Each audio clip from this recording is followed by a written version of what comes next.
अस्सलाम वालेकुम। आज हम बात करेंगे एक ऐसे फ़ायदेमंद और मकबूल बीज के बारे में जो सदियों से सेहत के लिए इस्तेमाल होते आ रहे हैं, और वो हैं सब्ज़ा के बीज।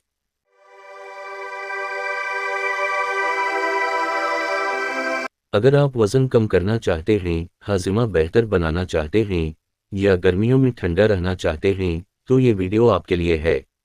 सब्ज़ा के बीज, जिन्हें तख्मलंगा भी कहा जाता है, तुलसी के पौधे से हासिल होते हैं।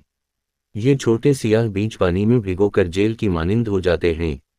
सब्ज़ा के बीज ग़िज़ाई फ़वाइद से भरपूर होते हैं, जिनमें शामिल हैं: 1. फाइबर, ये आपके निज़ाम हाज़िमा को बेहतर करता है और कब्ज़ा को ख़त्म करने में मदद देता है।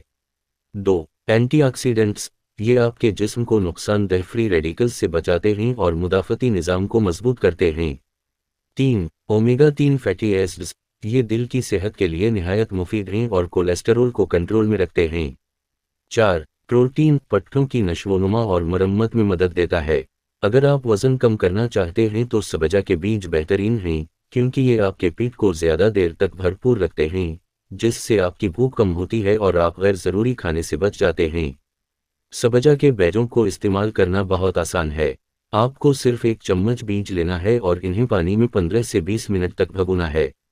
ये जेल नुमा हो जाएंगे, फिर आप इन्हें मशरूबात, दही, सलाद या किसी और खाने में मिला सकते हैं। गर्मियों में सब्ज़ा के बीजों से एक ताजगी बख्श शरबत बनाया जा सकता है।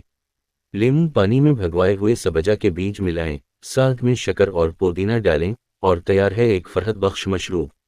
याद रखें, हामिला ख़वातीन या वो अफराद जिन्हें खून जमने की बीमारी हो, इन्हें सब्ज़ा के बीज इस्तेमाल करने से पहले डॉक्टर से मशवरा लेना चाहिए। ये थे सब्ज़ा के बीजों के हैरत अंगेज़ फ़वाइद। अगर आपको हमारी ये मालूमात पसंद आएँ तो वीडियो को लाइक और शेयर करें, और मज़ीद मालूमाती वीडियोज़ के लिए हमारे चैनल को सब्सक्राइब करें। अगली वीडियो तक अल्लाह हाफ़िज़।